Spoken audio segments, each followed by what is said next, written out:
ஒரு மிகச்சிறந்த ஆளுமை. இந்த இடத்துல நான் இப்ப இங்க நிக்கிறதுக்கு மிக முக்கிய காரணம், கொஞ்ச நேரத்துக்கு முன்னாடி அவங்க கிட்ட சொன்ன இறைவன் எனக்கு கொடுத்த ஒரு பரிசா கூட அவங்க எடுத்துக்கலாம்.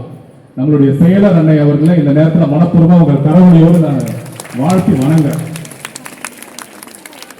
இன்விடேஷன்ல நீங்க எல்லாரும் பார்த்திருப்பீங்க, மருத்துவர் கலைவேந்தன், தலைவர் அகில உலக தமிழ் நண்பர்கள் சமூக இயக்கம், புகையிலை இல்லா சமுதாய இயக்கம், தமிழ் அமுது புலனக்குழு, கிட்டத்தட்ட 12 நாடுகள்ல சிறப்பு அழைப்பாளராக இன்னைக்கு அழைக்கப்பட்டிருக்கேன். 3 நாடுகளை நான் முடிச்சுட்டு வந்துட்டேன். பல விருதுகள், பல பட்டங்கள், பத்மஸ்ரீ விருதுக்காக என்னுடைய பேரு அங்கு பரிசீலனையில் இருக்கு. அநேகமா அடுத்த வருடமோ அதுக்கு அடுத்த வருடமோ வரலாம். ஆனா இது எல்லாத்துக்கும் அச்சாரமாக அந்த புள்ளியை வைத்தது இன்னைக்கு இப்ப நீங்க போட்டிருக்கீங்க ரங்கோலி கோலம் ரொம்ப அழகா. அது போல இந்த இயக்கம் உருவாவதற்கான புள்ளி வைக்கப்பட்ட இடம், அந்த புனிதமான இடம் இந்த இமாக்குலேட் காலேஜ்ன்றது இந்த நேரத்தில் நன்றியோட நினைச்சுப்பாங்க, நன்றியோட நினைச்சுப்பாங்க. நம்ம சிஸ்டர் அவர்கள் தான் முதல் முறையாக இந்த இயக்கத்தை துவங்கி வச்சாங்க அந்த இன்ஸ்டிடியூஷன், அந்த கேம்பஸ்ல. இன்னைக்கு அந்த கல்லூரி எப்படி இன்னைக்கு ஒரு பிரம்மாண்டமான கல்லூரியா இன்னைக்கு வளர்ந்து நிக்குதோ, இத்தனை மாணவர்களோட, இவ்வளவு ஃபெசிலிட்டிஸோட, இவ்வளவு இன்ஃப்ராஸ்ட்ரக்சரோட ஒரு அற்புதமான, நான் முதல்ல சொன்ன மாதிரி உலக புகழ் பெற்ற ஒரு மையமா மாறி இருக்கோ, அது போல என்னுடைய இயக்கமும் எங்களுடைய இயக்கமும் நம்மளுடைய இயக்கம் சொல்லலாம். ஏன்னா உங்களை போன்ற மாணவிகளோட பங்களிப்பும் பல மனிதர்களோட பங்களிப்பும் சேர்ந்துதான் ஒரு புகையிலை இல்லாத இயக்கத்தை உருவாக்கணும் இந்த அளவுக்கு உருவாகி இருக்கு.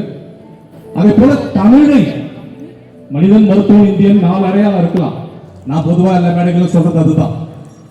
ஆனால் ஒரு மனிதனாக நம்ம பிறக்கிறோம், அது எல்லாம் வல்ல இறைவன் அருளால மனிதன் நமக்கு இறைவன் கொடுத்த ஒரு பிறவி, யாருக்கு கிடைக்காத ஒரு பிறவி. நம்ம அவை பாட்டி சொல்ற மாதிரி அரிது மானிடராக பிறத்தல் அரிது. ஒரு மருத்துவன் என்பது நான் தேர்ந்தெடுத்த தொழில். இங்க இதே ஊர்ல இருக்கிற சென்ட் ஜோசப் ஸ்கூல், அதுதான் என்ன ஒரு மாணவனா இருந்த என்ன மருத்துவனா மாறிச்சு. அந்த பள்ளிக்கூடத்தை கூட இந்த நேரத்தில் உங்க அனைவரும் கரவொலியோட நன்றியோடு நினைச்சு பாக்குறேன். ஏன்னா இந்த ஊர்ல இருக்க பள்ளிக்கூடத்தில் படித்து விட்டு இந்த கல்லூரியில சிறப்பு விருந்தினரா வந்திருக்கேன்னா அதுக்கு முழு காரணம் அந்த பள்ளிக்கூடம் தான், அது கொடுத்த ஒரு படிப்பு தான். இந்த தேசம் மிகச்சிறந்த ஒரு தேசம், பல மாநிலங்களை வச்சிருக்கு, வேற்றுமையில் ஒற்றுமை காண்றோம், பல மதத்தை சேர்ந்தவங்க எல்லாம் சகோதரத்துவத்தோட அன்போட நட்போட பழகிறோம். ஒரு இந்தியன், இதெல்லாம் பெருமைதான். மனிதனா பிறந்தது இறைவன் அருள், மருத்துவனா இருப்பது நான் தேர்ந்தெடுத்த தொழில். இந்தியன் என்பது, இந்த தேசம் என்பது ஒரு பெருமை. இந்தியன் என்பது பெருமிதம் கொள்வோம், இணைந்தே இன்னும் பல சாதனை புரிவோம். ஆனா இதெல்லாம் விட ஒரு பெருமை ஒண்ணு இருக்கு. கல்லெடுத்து முள்ளெடுத்து காட்டு பெருவழியை மல்லெடுத்து திண்டோல் மரத்தால் வளப்படுத்தி ஊராக்கி ஓங்கும் நகராக்கி நாடென்று வாழ்ந்த பெருமை பெற்றான் அவன். மாநிலத்தை குறிஞ்சி முல்லை மருதம் நெய்தல் பாலை என்று நானிலமாக பிரித்து ஆண்ட நாகரிக மைந்தன் அவன். ஆழக்கடல் கடந்தான், அஞ்சும் சமர் கடந்தான், சூழும் பனிமலையை சுற்றி கொடி குறித்தான், முக்குளித்தான், ஆளுக்குள் முத்தெடுத்தான், தோழிக்குள் எக்களிப்பி மூதுவர ஏலம் இலகு முதல் பண்டங்கள் பலனையேற்றி பயன் நல்கும் மாநிலத்தால் கண்டங்கள் பல சுற்றி களமேறி வந்தவன் தான். அஞ்சாமை மிக்கவன் தான், சான்றோர்கள் அஞ்சுவதை எண்ணி அஞ்சி அகற்றிடுவான்னு இந்த தமிழினத்தின் பெருமையை பல பேர் சொல்லியிருக்காங்க. அப்படிப்பட்ட தமிழன் என்பதுதான் நமக்கு எல்லாருக்கும் இருக்கிற மிகச்சிறந்த பெருமை. அதில் நீங்கள் அனைவரும் பெருமை. அந்த அடிப்படையில தான் ஒரு அற்புதமான நிகழ்ச்சி இன்னைக்கு நம்ம சிஸ்டர் அவர்களும் நம்மளோட அற்புதமான ஒரு பிரின்சிபல், ஒரு எனர்ஜெட்டிக்கான எந்தூசியாஸ்டிக்கான பிரின்சிபல், அவங்களை பத்தி இங்க சொல்லணும். இந்த இயக்கங்கள் தொடங்கும் போது அவங்களும் கூட இருந்தாங்க. அற்புதமாக இந்த மாணவ மணிகளை வழி நடத்திட்டு இருக்காங்க. இன்னைக்கு ஒரு அற்புதமான நிகழ்ச்சி இங்க ஏற்பாடு பண்ணியிருக்காங்க. ஏன்னா இந்த தமிழ் உணர்வு என்பது நம்ம கூடவே இருக்கணும். பலமுறை சிஸ்டர் நான் பேசும்போது சொல்லுவேன், வாழ்க்கை என்பது ஒரு லட்டு மாதிரி. அந்த லட்டுல ஒரு பூண்டி தான் உங்களுடைய படிப்பு, அதுதான் உங்களுடைய இந்த ஃபவுண்டர், ஒரு மிகச்சிறந்த புனித ஆத்மா. அதனாலதான் இந்த கல்லூரியிலே என்னுடைய கார் அங்க விட்டவுடனே அவருக்கு வணக்கம் தெரிவிச்சுட்டு தான் உள்ளே நுழைஞ்சேன். ஏன்னா அவருடைய சிந்தனை உதித்ததுதான் இந்த கல்லூரி. இந்த மாணவ மணிகளை, குறிப்பாக பெண்மணிகளை மிகச்சிறந்த உயரத்திற்கு, பெண்ணுக்கு ஞானத்தை வைத்தால் புவி பேணி வளர்த்திடும் ஈசன், மண்ணுக்குள்ளே சில மூட அந்த மாதர் அறிவை கெடுத்தார், கண்கள் இரண்டில் ஒன்றை குத்தி காட்சி கெடுத்திடலாமோ, பெண்கள் அறிவு பெற்றால் புவி பேதனை கெடும் பாருங்கள் மகாகவி பாரதி. அப்படிப்பட்ட பாரதி கண்ட புதுமை பெண்களை உருவாக்கணும் தான் ஒரு மிகச்சிறந்த கனவை கண்டாரு. இந்த மூளை என்பது, நம்மளுடைய அறிவு என்பது மூடப்பட்டதாக இருக்கக்கூடாது, அது ஓப்பனா இருக்கணும், திறந்து வைக்கணும். அறிவை விரிவுசை அகண்டமாக்கி விசால பார்வையால் விழுந்த மக்களை புரட்சி கவி பாரதிதாசன்.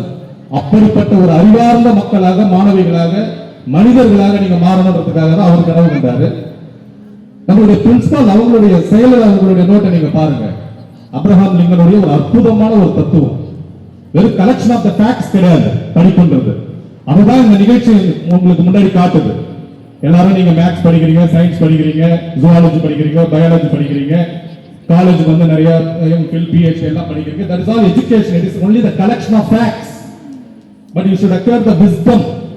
அதனாலதான் திருக்குறள்ல கூட திருவள்ளுவர் பாத்தீங்கன்னா கல்வி கல்லாமை கேள்வி போட்டு அப்புறம் அறிவுரைமை எழுதியிருப்பார்.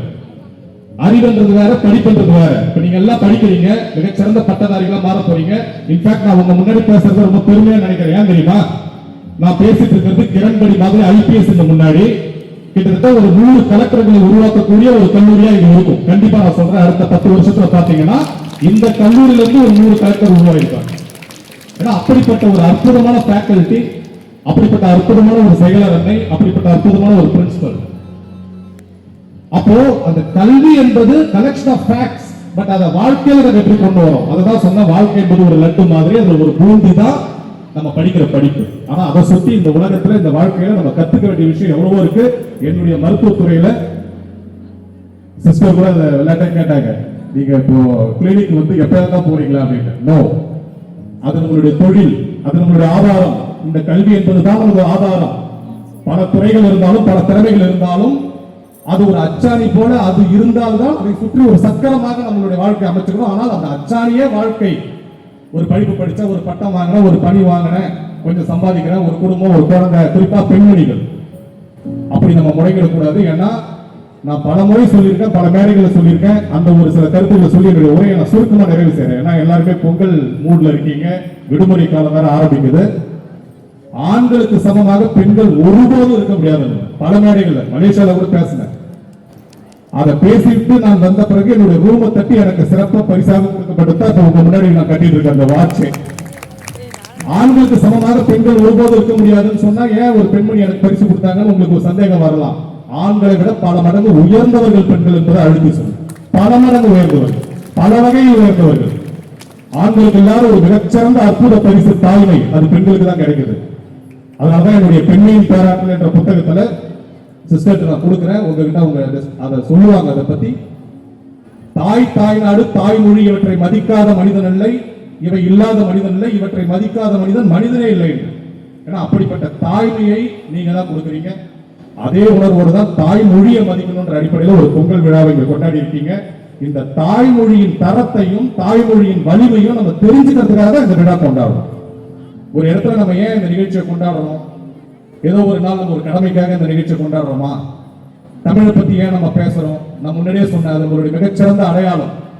இந்த அடையாளத்தை பல வருடங்களாக பல மனிதர்கள் தொடர்ச்சியா பேசிட்டு வந்ததோட நோக்கத்துல தான் இன்னைக்கும் அந்த தமிழ் நம்மளுடைய இதயத்தில் இடம் பிடிக்குது. மிகச்சிறந்த சாதனைகளை செஞ்சவங்க நீங்க எடுத்து பாருங்க. நான் கொஞ்ச நேரத்துக்கு முன்னாடி சொன்ன மகாகவி பாரதி மிகச்சிறந்த ஒரு தமிழர், தேச உணர்வோடு வாழ்ந்தாரு.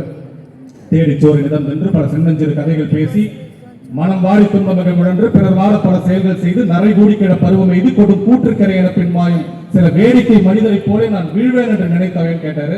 நீங்க கேட்கணும், உங்களுக்கு முன்னாடி இருக்கின்ற சவால்களை பார்த்து நீங்க கேட்கணும், உங்களுக்கு முன்னாடி போடப்படுகின்ற தடைகளை பார்த்து நீங்க கேட்கணும்.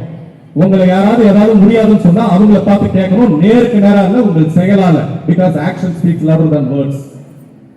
எங்களுடைய மருத்துவத்துறை அதான் சொல்லுது, the professional man has no right to be other than a continuous student.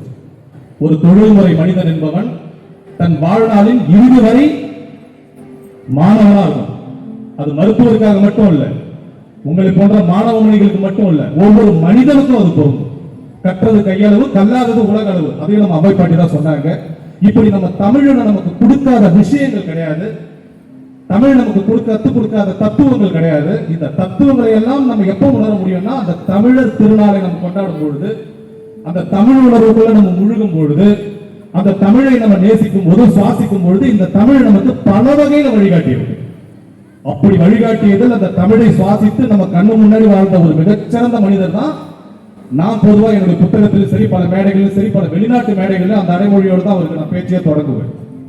தமிழினத்தின் தலைமகன், ஒவ்வொரு இந்தியனின் இதய சிம்மாசனத்தில் அமர்ந்திருக்கும் தங்க மகன், இந்த உலகமே வியந்து பார்த்த ஒரு உன்னதமான மனித பிரிவு. நான் இப்ப அந்த பேரை சொன்னோம்னா நீங்க கை தட்டுவீங்க, தட்டணும். டாக்டர் ஏபிஜே அப்துல் கலாம். பாருங்க, நம்மளுடைய இதயத்தில் எந்த அளவுக்கு இடம் பிடிச்சிருக்காரு.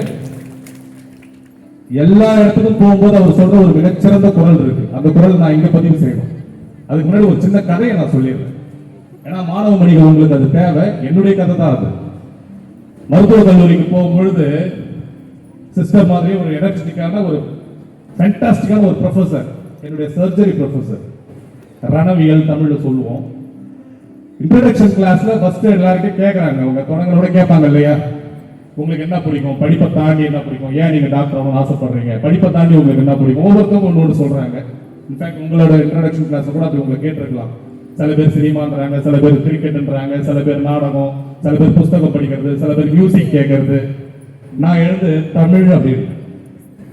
தமிழா இன்னும் இருக்காங்க, டாக்டர் திலீப் குமார் பாலிகா, உங்களுக்கு பல பேருக்கு தெரிஞ்சிருக்கலாம். பாண்டிச்சேரியுடைய சீஃபா இருந்து ரிட்டையர்ட் ஆனாங்க. இப்பதான் still we have a very good relationship.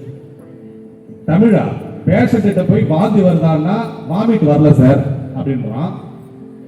மணி என்னப்பா அப்படின்னு கேட்டா டைம் தெரியல சார் அப்படின்றான். பஸ்ல போகும்போது என்னப்பா நான் உட்காந்துட்டு வரவா, இல்ல சார் நான் ஸ்டாண்டிங்ல வரேன் அப்படின்னு சொல்றான். இவங்கிட்ட போய் நீ தமிழ் தமிழ்னு இந்த தமிழ் உணர்வு எப்படி வளர்க்க முடியும்? ஆனா அவர் தமிழ் ரொம்ப நேசிக்கிறது. அப்ப நான் அவர்கிட்ட சொன்னேன், ஒரு வைரம் என்பது மனிதர்கள் கையில் இருக்கும்போது அது வைரம். ஆனால் அந்த மனிதர்கள் கூட அந்த வைரத்தின் அருமையை தெரிஞ்சவங்களுக்கு தான் அது வைரம். வைரம்னா என்னன்னே தெரியாதவங்களுக்கு அது ஒரு சாதாரண கல்லு. அதை வச்சுட்டு அவன் என்ன பண்ணணும்னு தெரியாது. அதுவும் மனிதர்களே இல்லாம குரங்கு மாதிரியான விலங்குகள்கிட்ட போனா அது ஒரு கூழாங்கல். அதை எடுத்து அது மற்றவங்க அடிக்க கூட பயன்படுத்தும். அந்த வைரத்தை வச்சு அதனால எந்த பயனும் கிடையாது. அப்படித்தான் இந்த தமிழும் கூட, அப்படித்தான் உங்களுக்கு கொடுக்கப்படுகின்ற இந்த வசதிகள் கூட, அப்படித்தான் இந்த கல்லூரியும் கூட. இது உங்களுக்கு கொடுக்கப்பட்டிருக்கின்ற ஒரு மிகச்சிறந்த வைரம். இப்படிப்பட்ட ஒரு இன்ஸ்டிடியூஷன்ல நீங்க படிக்கிறீங்க அப்படின்னு சொன்னா அது உங்களுக்கு வாழ்க்கையில் இறைவனால் கொடுக்கப்பட்ட ஒரு மிகப்பெரிய பரிசு. அதை நீங்க சரியா பயன்படுத்தணும். அப்ப அந்த ப்ரொஃபசர்கிட்ட நான் சொன்னேன், சார் தமிழ் என்பது இந்த மாதிரி வைரம் மாதிரி, அப்படியே ஒரு தமிழ்ல ஒரு கவிதை சொல்லு பார்ப்போம், உனக்கு என்ன தெரியும் தமிழை பத்தி, தமிழை நீ எந்த அளவுக்கு நேசிக்கிற அப்படின்னு. அதை சொல்லி என்னுடைய உரையை நான் நிறைவு செஞ்சேன். வாழ்ந்தாலும் தமிழுக்கும் தமிழருக்கும் வாழ்வேன், மறைந்தாலும் நெளிந்தாலும் தமிழ் பொருட்டே வாழ்வேன், வீழ்ந்தாலும் தமிழ் மேல்தான் வீழ்வேன், தனியனாய் நின்றாலும் என் கொள்கை மாறேன், சூழ்ந்தாலும் தமிழ் சுற்றம் சூழ்ந்துரிமை கேட்பேன், சூழ்ச்சியினால் பிரிக்கின்ற உடலை இருக்கூடாய், போழ்ந்தாலும் சிதைத்தாலும் முடிவந்த முடிவே, புதைத்தாலும் எரித்தாலும் அணுக்கள் எல்லாம் அதுவேன்ட்டு மெடிக்கல் காலேஜ்ல போய் தமிழ் பேசினேன். அப்போ அங்க அவர்கிட்ட சொன்னேன். ஆனா அந்த சர்ஜரியில நான் தான் ஃபர்ஸ்ட் மார்க் எடுத்தேன். ஆகவே தான் நான் முதல்ல சொன்னேன், தமிழ் உணர்வு என்பது நம்மளுடைய அறிவை விரிவு செய்ய நம்ம பயன்படுத்திக்கணும். வாழ்க்கையில எல்லாமே அப்படிதான். இந்த பாடல் பாடின கண்மணிகள்லாம் ரொம்ப அற்புதமா, பிரின்சிபால்ட்ட கூட நான் சொல்லிட்டு இருந்தேன், சாங் செலக்ஷன் ஃபர்ஸ்ட் கிளாஸா இருந்ததுமா, உங்களுக்காகவே ஒரு பலத்தை கரவொலி கொடுத்துருந்தேன். ரொம்ப அற்புதமா. நான் கூட சிஸ்டர்கிட்ட கேட்டேன், இது ரெக்கார்டுல பாடுதா, அப்புறம் தான் திரும்பி பார்த்தா மைக்ல பாடிட்டு இருந்தாங்க. அவ்வளவு ஒரு நுணுக்கமா, அவ்வளவு ஒரு ஃபேண்டாஸ்டிக்கான ஒரு பிராக்டிஸோட, அது போல டான்ஸ் ஆனவங்களும் ரொம்ப சிறப்பா ஆனீங்க. ஒரு அற்புதமான இடத்துல இந்த பொங்கல் திருவிழாவில் பல நாடுகளில் நான் பேசியிருக்கேன், பல மாநிலங்களுக்கு போயிருக்கேன். அமெரிக்கன் லங் அசோசியேஷன் அப்படின்னு சொல்லப்படுற அமெரிக்காவில் இருக்க ஒரு மிகச்சிறந்த அமைப்போட நம்மளுடைய டொபாக்கோ ஃப்ரீ சொசைட்டி மூவ்மெண்ட் பல்வேறு விதங்களில் ஆராய்ச்சி பண்ணுது. வெகு விரைவில் நான் அதான் சிஸ்டருக்கு சொல்ல விரும்புகிறேன், சிஸ்டர் எப்படி அந்த புள்ளிய ரங்கோலி கோலமா மாத்தினாங்களோ, புற்றுநோய்க்கான மருந்தை கண்டுபிடிக்கிற ஆராய்ச்சியில ஏறக்குறைய 50% நான் வெற்றி அடைஞ்சிருக்கேன். அது 100% வெற்றி அடைவதற்கு சிஸ்டருடைய கருணையோடு, அவங்களுடைய அன்போடு, ஆசியோடு இந்த தமிழ் மண்ணிலிருந்து, இந்த கடலூர் மண்ணிலிருந்து உலகமெங்கும் வாழும் புற்றுநோயாளிகளுக்கு ஒரு மருந்தை கண்டுபிடித்த பெருமையை ஒரு மருத்துவராக செய்யணும்ன்றது என்னுடைய ஆசை. அதுக்கு எல்லாம் இறைவனர்களோடு உங்கள் அனைவருடைய அன்பையை நான் எதிர்பார்க்கிறேன். நீங்களும் ஒரு புகையிலை இல்லாத சமுதாயத்தை உருவாக்குறதுக்கு உங்களே நீங்களே அதை ஈடுபடுத்திக் கொண்டு, பொதுவாக பெண்கள் கல்லூரியில் பேசும்போது ஒரு விஷயத்தை நல்லா பேசணும். ஏன்னா பெண்கள் ஈஸியா எல்லா விஷயத்தை பறக்கிடுவாங்க. நான் அது கூட பல பேர்கிட்ட சொல்லுவேன் இன்ஸ்டிடியூஷன்ல, ஏன் நீங்க எப்போது உமன்ஸ் காலேஜ்ல நிறைய வைக்கிறீங்கன்னா அவங்க கிட்ட சொன்னாதான் அந்த விஷயம் நல்லா பரவும். அது நல்ல விஷயமா கெட்ட விஷயமா, இந்த நல்ல விஷயத்தை நீங்க நல்ல ஒரு பொறுப்புணர்வோட பரப்பணும். அதுதான் பாரதிதாசன் சொல்றாரு, கல்வி இல்லாத பெண் கலர்ந்தலாம்ன்ற. ஒரு ஆண் படிப்பு படிச்சா அவனுக்கு மட்டும்தான், ஆனா ஒரு பெண் படிப்பு படிச்சா அந்த குடும்பத்துக்கு. அதனால இது அருமையான இந்த வாய்ப்பை நீங்க பயன்படுத்தி அறிவை விரிவு செஞ்சு, வெறும் படிப்பதோடு மட்டும் உங்களை நீங்க சுருக்கிக்காம கலையை வளர்த்துக்கிறது, அறிவை வளர்த்துக்கிறது, செய்தித்தாள்கள் படிக்கிறது, பிறரிடம் அன்பா இருக்கிறது, அதை என்னுடைய புத்தகத்தில் எழுதியிருக்க அந்த டிப்ஸ் இங்க நான் கொடுத்துட்றேன். ஏன்னா இது ஒரு நல்ல மேடை. உண்மையை சொல்லணும்னா எனக்கு 1 மணி நேரம் தேவை. ஆனாலும் சிஸ்டர் சொன்ன ஒரு 15 நிமிஷத்துல முடிக்கிறேன்னு ஏற்கனவே அந்த நேரத்தை நெருங்கிட்டேன். வாழ்க்கையில ஹெல்த்ன்றது எங்களுடைய டெஃபினேஷன் எப்படி சொல்லுதுன்னா, as a டாக்டராகவும் சில கருத்துக்களை நான் பேசணும் இல்லையா. It is a physical state of It is a state of physical, mental, social well-being, not merely an absence of disease or infirmity. இதுதான் உலக சுகாதார நிறுவனம் வரையறுக்குது. யாராவது உங்களை பார்த்து நல்லா இருக்கீங்களா கேட்டா நம்ம என்ன சொல்றோம்? நல்லா இருக்கோம். ஆனா உண்மையில நம்ம நல்லா இருக்கோம்னா வெறும் உடம்பு நல்லா இருக்கிறது நல்லா இருக்கிறது இல்ல. அது ஒன்லி பிசிக்கல். ஒருத்தவங்க நல்லா இருக்காங்க, ஹெல்த்தியா இருக்காங்கன்னா யாரை சொல்லலாம் அப்படின்னா it is a state of physical, mental, social well-being. உடல்நல ரீதியா நல்லா இருக்கணும், மனநல ரீதியா நல்லா இருக்கணும், சமூக ரீதியா நல்லா இருக்கணும். நீங்க இந்த மூணுமே நல்லா இருக்கணும்னா நீங்க செய்ய வேண்டியது ஒண்ணே ஒண்ணுதான். தினைக்கும் 1/2 மணி நேரம் தமிழ் படிங்க. அது குங்குமமோ ஆனந்த விகடனோ கல்கியோ அல்லது புறநானூறோ அகநானூறோ. அதையும் சொன்னேன், தினைக்கும் 1/2 மணி நேரம் நீங்க உடற்பயிற்சி செய்யணும், குறைந்தபட்சம் ஒரு வாக்கிங். அது உங்களுடைய பிசிக்கல் ஹெல்த்துக்கு நல்லா உதவும். 1 மணி நேரம் நீங்க தமிழ் படிங்க. அது எதுவா இருந்தாலும் சரி, வெறும் தமிழ் துறையில இருக்கவங்க தான் தமிழ் படிக்கணும்னு நினைக்காதீங்க. ஏன்னா தமிழ் நமக்கு இறைவன்ல இருந்து மனிதர்களின் இதயத்தை நேசிக்கிறவர்கள் எல்லாத்தையும் கற்றுக் கொடுத்திருக்கு. நேரம் இல்லாதனால நான் சுருக்கமா 2-3 விஷயங்கள் தான் உங்களுக்கு சொன்னேன். எத்தனை கவிஞர்கள், எத்தனை பாடல்கள், 17 கணக்கு 17 கணக்குன்னு இதெல்லாத்துடைய நீட்சி தான் இந்த பொங்கல் திருவிழா. சோ அதனால பொங்கல் திருவிழா முடிச்சுட்டு நான் முதல்ல சொன்ன மாதிரி திருவள்ளுவருடைய அந்த திருக்குறள் நம்ம படிக்காம பொங்கல் திருவிழாவை கொண்டாடுறதுல எந்தவித உபயோகமும் இல்லை. ஆகவே தமிழை நீங்கள் நேசிக்க கத்துக்குங்க. ஒவ்வொரு மணித்துளியும் உங்களை சுற்றி இருக்கின்ற மனிதர்களை நீங்க நேசித்தீங்கன்னா அது சோசியல் வெல்பீயிங்க்கு உங்களுக்கு உதவும். இப்படி 3த்தையும் நீங்க உங்க கையில வச்சிருந்தாலே நிச்சயமாக ஒரு நல்ல சமுதாயத்தை, நல்ல ஆரோக்கியமான சமுதாயத்தை உங்களால் உருவாக்க முடியும். If you want to have 3 peace in your life, இதை ஒரு ஃபார்முலாவா நீங்க எல்லாரும் உங்களோட நோட்ல எழுதிக்கணும்னு நினைக்கிறேன். மலேசியாவில் லங்காவில் ஒரு தீவு இருக்கு. டாப் 10 தீவுகள்ல அது ஒரு ஒன் ஆஃப் த தீவு. அந்த தீவுல ஒரு யூனிவர்சிட்டி இருக்கு. அந்த யூனிவர்சிட்டியில தான் இந்த கருத்தை முதல்ல முன்மொழிஞ்சேன். அது உலகம் ஃபுல்லா பரவிடுது. இப்ப எல்லாருமே இந்த 3P டெக்னிக் அப்படின்ற மாதிரி எல்லாரும் பேச ஆரம்பிச்சிட்டாங்க. இப்ப பொங்கல் விழாக்காக ரீயூனியன் அப்படின்னு சொல்லிட்டு ஒரு தீவுல இருந்து வராங்க. இதே பக்கத்துல இருக்க பரிக்கல் பட்டுன்ற கிராமத்தில் நடக்க போகுது 15ஆம் தேதி. அதுக்கு இந்த சிறப்பு விருந்தினராக அழைக்கப்பட்டிருக்காங்க கிட்டத்தட்ட 100 பேர். அவங்க சொன்னதே எனக்கு 3P டாக்டர் அப்படின்னு எனக்கு பட்டமே கொடுத்துட்டாங்க. அந்த 3P தான் அப்ப சொல்ல போறேன். உங்க உள்ளத்திலையும் இதை எழுதிக்கங்க, உங்க நோட்டிலையும் இதை எழுதிக்கங்க. ஒவ்வொரு நாளும் அதை படிங்க. அதுபடி நீங்க வாழ்ந்தீங்கன்னா உங்களுடைய உயரத்தை யாராலும் தடுக்க முடியாது. ஒரு மருத்துவராக, ஒரு மனிதனாக, ஒரு நண்பனாக, ஒரு சிறப்பு விருந்தினராக அந்த கருத்தை நான் இங்க பதிவு செய்யணும். If you want to have 3 P's in your life, you must have 3 P's. 3 P's என்றது என்னன்னா peace, prosperity and progress. அமைதி, வளம், வளர்ச்சி. இந்த மூணு உங்களுக்கு வாழ்க்கையில வேணும்னா you must have 3 P's. First, positive thoughts. நேர்மறையான நல்ல எண்ணங்கள். அந்த நேர்மறையான நல்ல எண்ணங்கள் யார் மூலமா வரும்? Positive habits. செகண்ட் திங், நல்ல பழக்கங்கள். அந்த நல்ல பழக்கங்கள்ன்றதுல மிக முக்கியமான பழக்கம் வாசிப்பை சுவாசிக்கிறது. பாருங்க, நான் சொல்லும் போதே இந்த பொங்கலோ பொங்கல் அப்படின்ற சத்தம் வந்துருக்கு. பொங்கல் பொங்கல் இதெல்லாம் சத்தம் போடுங்க. பொங்கலோ பொங்கல், பொங்கலோ பொங்கல். பாருங்க, பாசிட்டிவ் ஹேபிட் சொல்லும் போதே அந்த பாசிட்டிவான ஒரு பொங்கல் வருது பாருங்க. மூணாவது மிக முக்கியமான விஷயம் பாசிட்டிவ் ஃப்ரெண்ட்ஸ். அது ரொம்ப முக்கியம். உங்க வாழ்க்கையில நீங்க தேர்ந்தெடுக்கிற உங்கள் உறவுகள், நட்புகள், உங்களை சுற்றி இருக்கின்ற மனிதர்கள். அதுக்கு உதாரணமாக தான் நான் முதல்ல ஆரம்பிச்ச கருத்தோட அதை முடிச்சு என்னுடைய உரையை நிறைவு செஞ்சிடறேன். சிஸ்டர் மாதிரியான ஒரு எனர்ஜெட்டிக்கான பர்சனுடைய அந்த பிளஸ்ஸிங், அவங்களோட அஃபெக்ஷன், அவங்க கொடுத்த அந்த சப்போர்ட். நான் அப்ப பேர் வைக்கும் போதே TFSM இன்டர்நேஷனல் வச்சேன். அப்ப எங்க ஏற்றத்துல 10 பேர் தான் இருந்தாங்க. இன்னைக்கு உலகம் எங்கும் கிட்டத்தட்ட லட்சக்கணக்கான பேர் அந்த TFSM இன்டர்நேஷனலோட மெம்பரா இருக்காங்க. பல நாடுகளுக்கு போறேன்னா அது சிஸ்டர் மாதிரியான ஒரு எனர்ஜெட்டிக்கான, எந்தூசியாஸ்டிக்கான ஒரு பிளஸிங்ஸ் அவங்க கொடுத்ததுதான் காரணம். அவங்களுக்கு மீண்டும் நன்றி சொல்லி ஒரு அற்புதமான ஒரு பொங்கல் திருவிழாவை இங்கு சிறப்பாக நடத்தி கொண்டிருக்கின்ற உங்கள் அனைவருக்கும் மாணவ மணிகள், நாளை வருங்கால தூண்கள். நான் முன்னாடியே சொன்ன மாதிரி நிறைய கலெக்டர் ஆக போறீங்க, IPS ஆபீசர் ஆக போறீங்க. அரசாங்கத்தை நீங்க தான் டிசைட் பண்ண போறீங்க. புகையில இல்லாத ஒரு இயக்கத்தை உருவாக்கணும்னு ஆசைப்படுங்க. அதுக்கான முயற்சிகளில் ஈடுபடுங்க. எந்த நிலைக்கு உயர்ந்தாலும் தமிழன், நம்ம தமிழ் உணர்வு, நம் தமிழ் பாரம்பரியம், நம் தமிழ் ஜல்லிக்கட்டு போன்ற விஷயங்களை குறைந்தபட்சம் இந்த விளக்கேற்றதுல இருந்து நீங்க ஆரம்பிக்கணும் அப்படின்றத ஒரு அன்பு கட்டளையா சொல்லி என்னுடைய உரையை நிறைவு செய்யறேன். நன்றி, வணக்கம், ஜெய்.